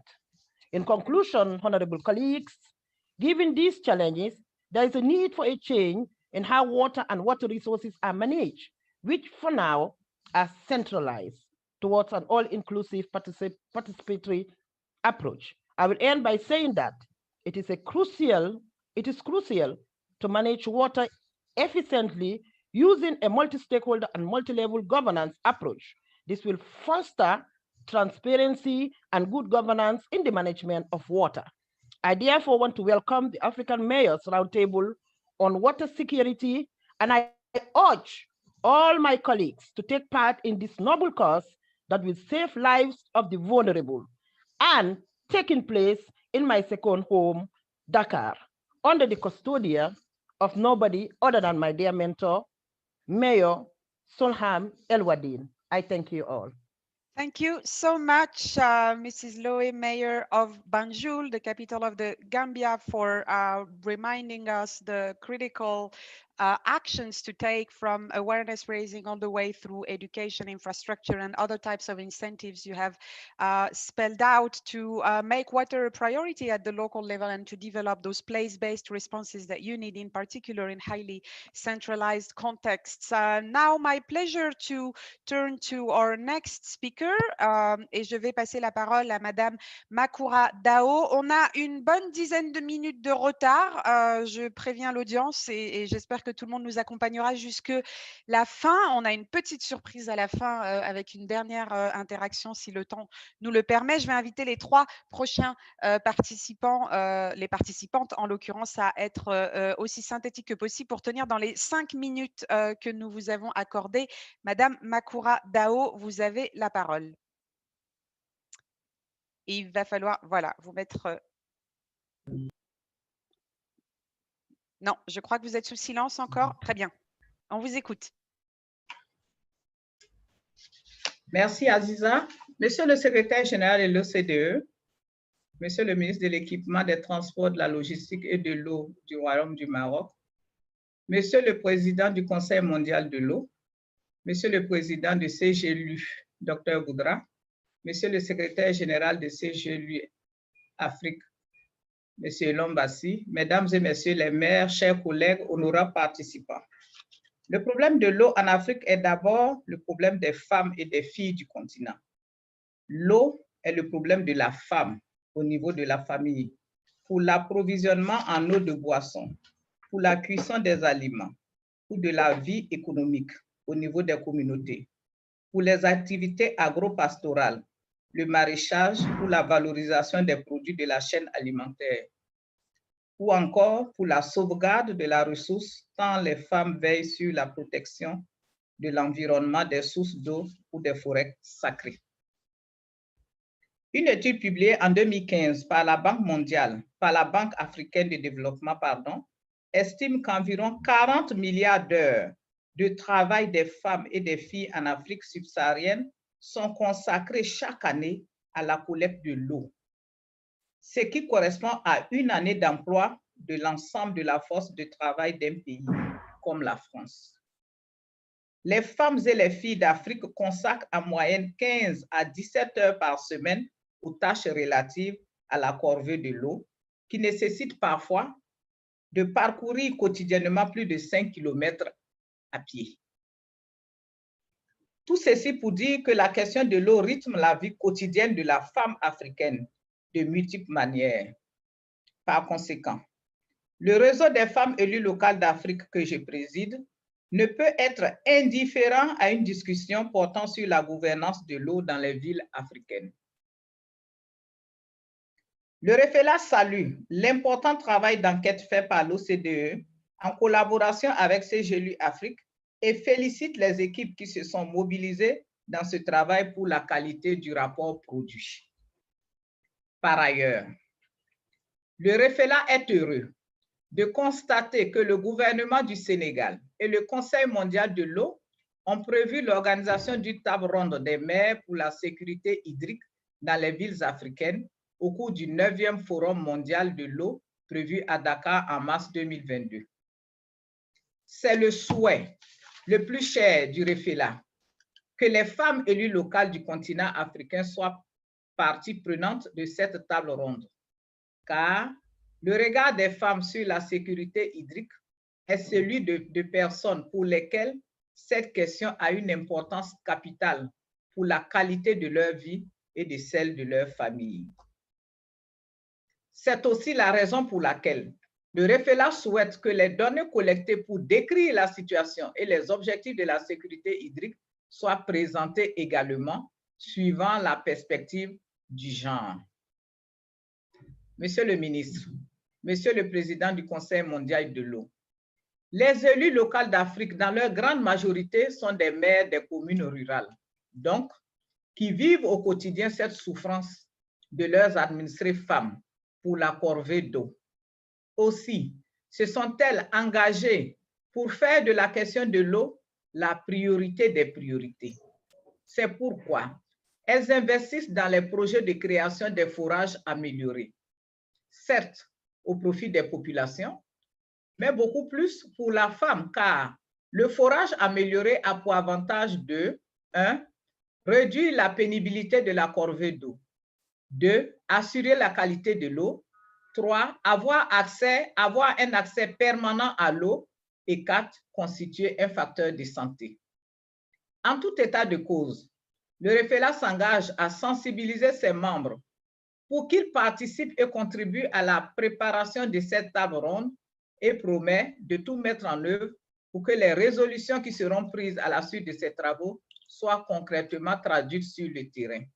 Je vous remercie pour votre bienveillante attention.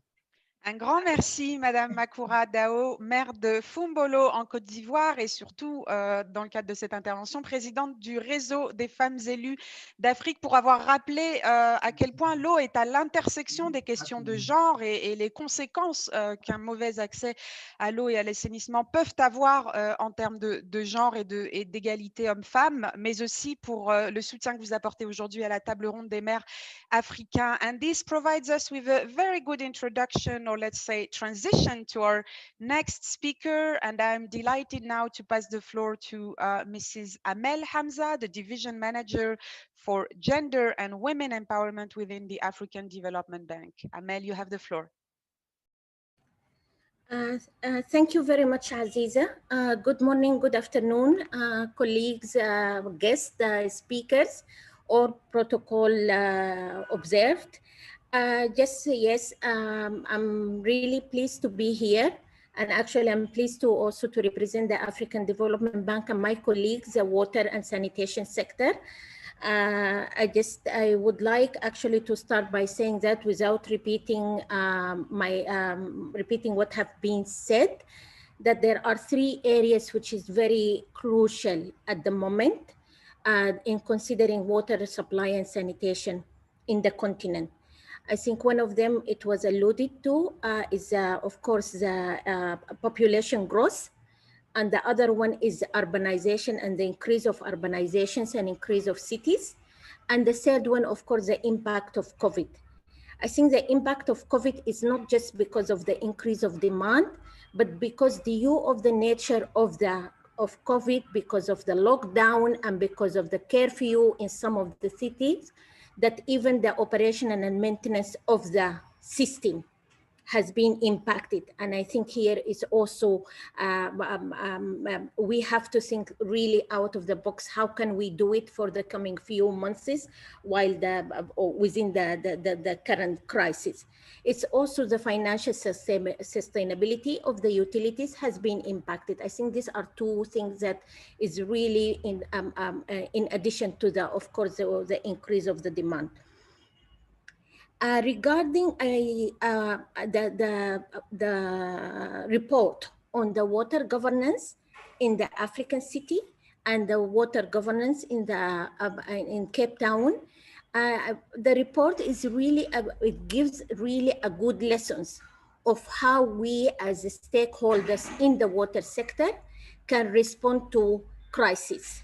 That is very important in the current situation.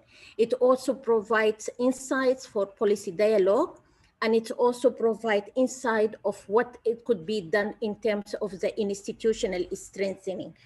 I think it's we are looking forward, of course, for Dakar meeting next year, that we will, of course, we will be part of it, and to see how we can, with the exchange of information and lesson learned, how we can also improve our work.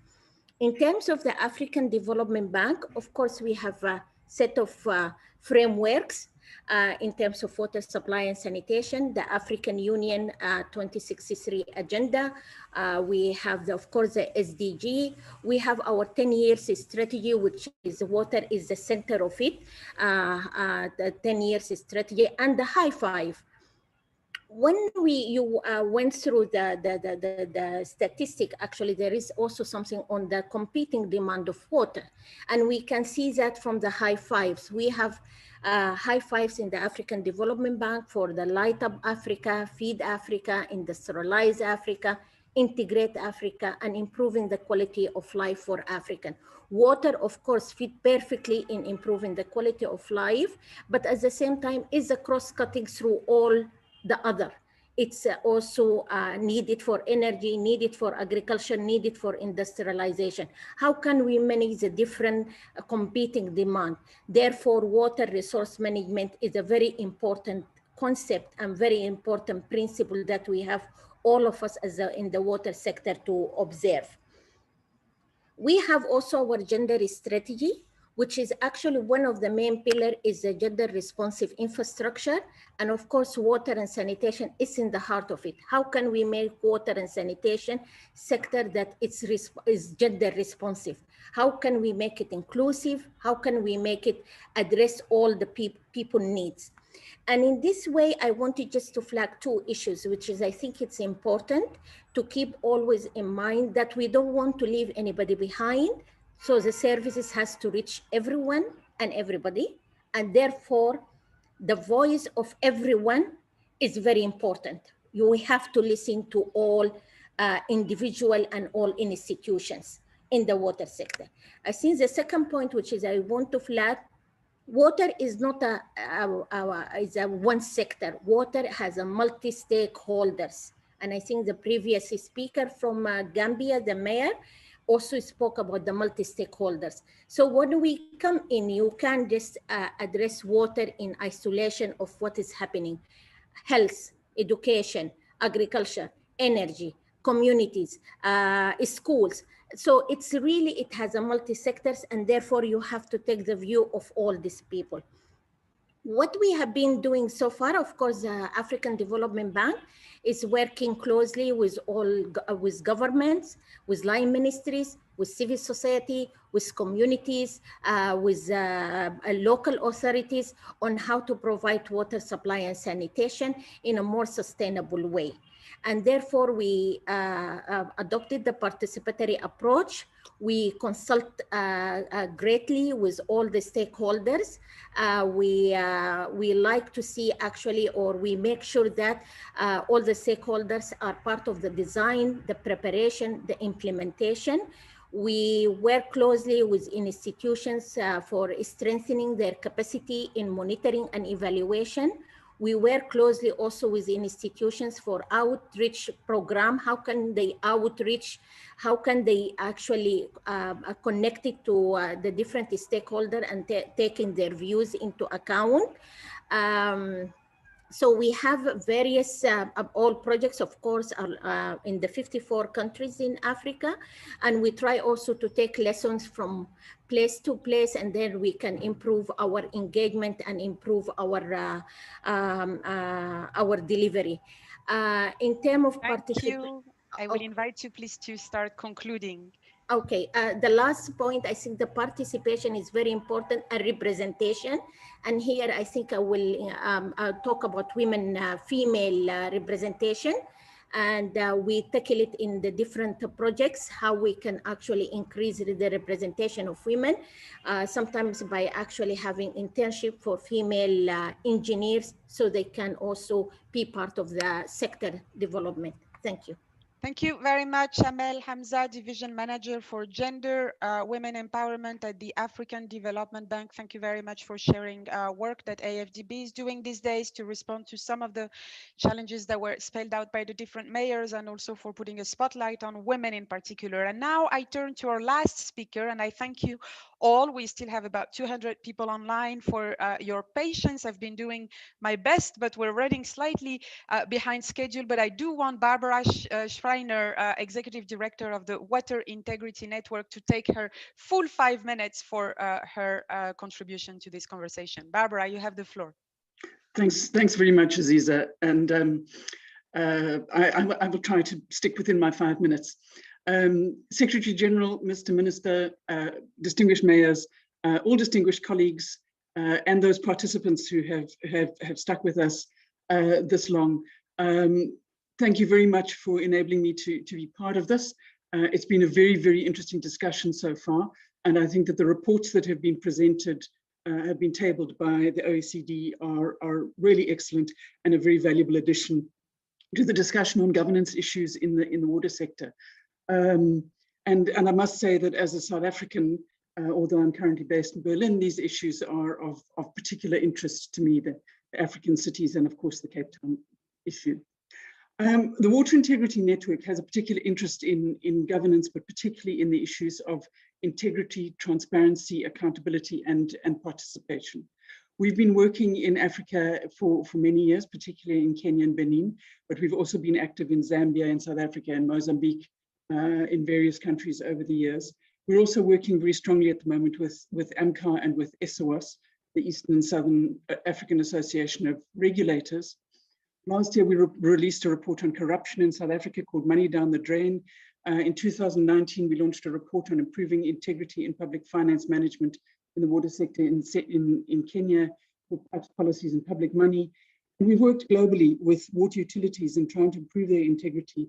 And I was glad that the issue of financial sustainability was mentioned, because integrity is a critical element in terms of improving financial sustainability.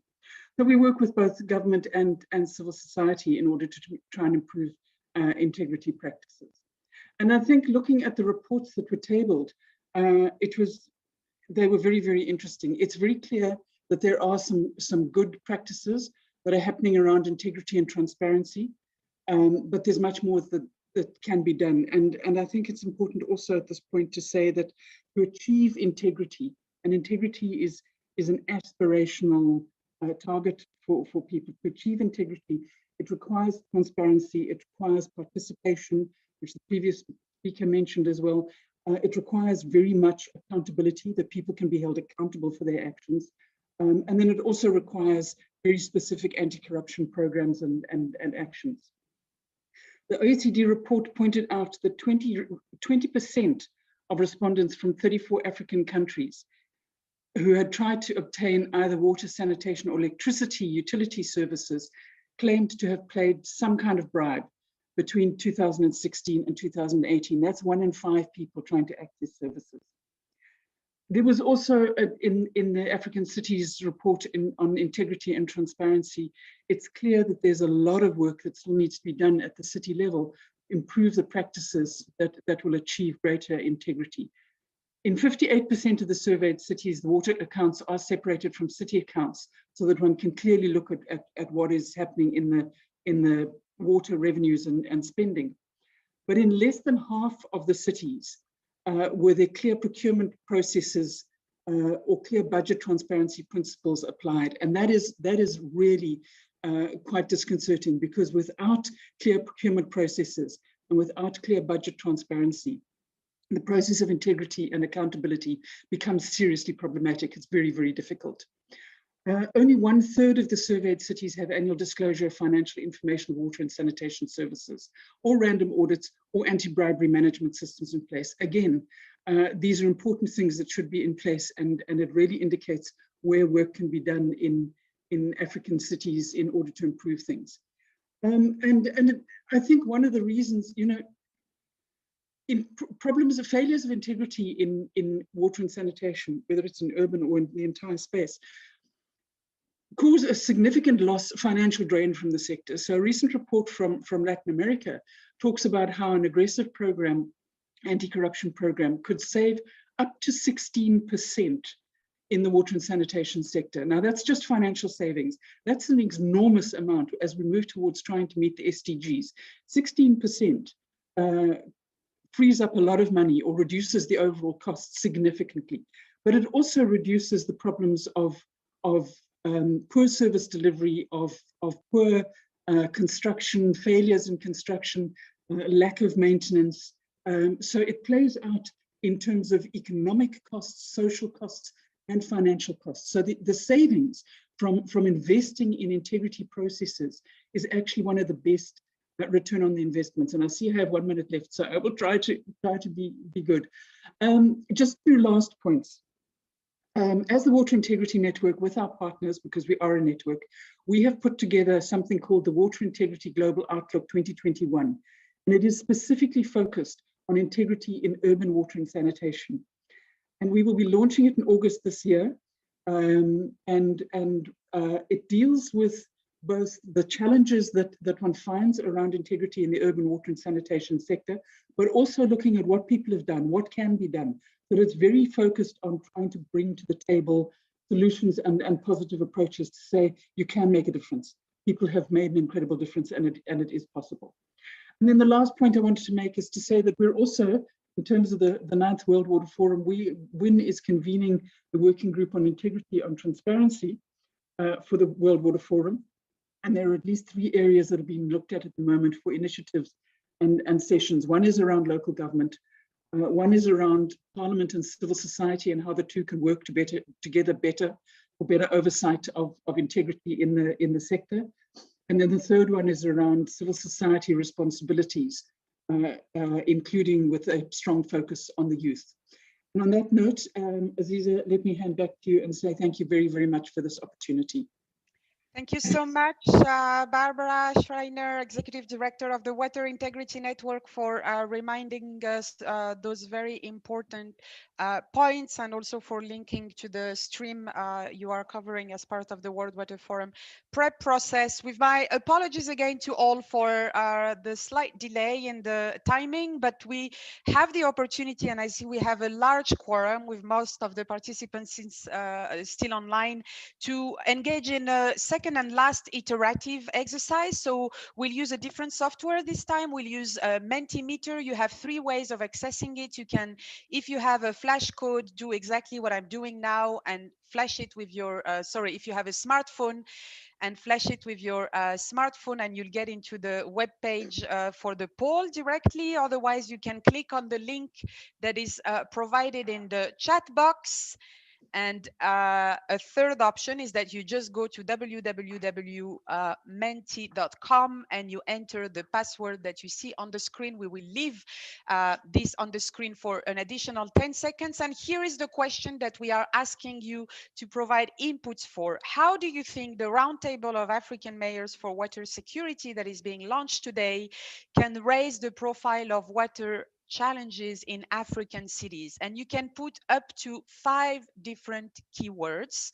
So we let the close to 200 participants input progressively. Again, you can use the flash code to get into the survey. You can go to menti.com and enter the code, or you can also use the link that is provided on the chat. And here is the question: how do you think the Roundtable of African Mayors for Water Security can raise the profile of water in African cities? And we will share the screen so we can see real time some of the suggestions you are providing, a lot having to do with commitment, with infrastructure for some, also political will coming a few times, issues related to investment, communication, shedding more transparency into the system, knowledge also comes out as a very important suggestion, and transparency is gaining a bit of traction now. So we will let you can continue voting. We'll stop sharing the screen and we'll just put the last slide back for you. We will collect the final word cloud and share it with all participants after the meeting. Last slide, just to thank you all for your time today, to thank our distinguished panelists. I know this was not easy to summarize a lot of what you're doing in 5 minutes, and we will show you on the screen the next 2 events that we are organizing at the OECD this week as part of the OECD Water Days, and invite you all to join these events. One is happening tomorrow on water governance in Latin America and the Caribbean, and the second one is happening on Friday morning on water governance in Asia Pacific. More OECD reports to be launched there, and more peer learning discussion to happen within dedicated panels. So thank you all so much for being with us today, for taking the time to share your knowledge, your wisdom. Let me remind you that this recording will be made available on the OECD webpage by the end of the day. And with this, I am now closing officially the webinar, and wish you a good rest of the day or evening, depending on where you are in the globe. Thank you very much, and we will be in touch in the coming weeks.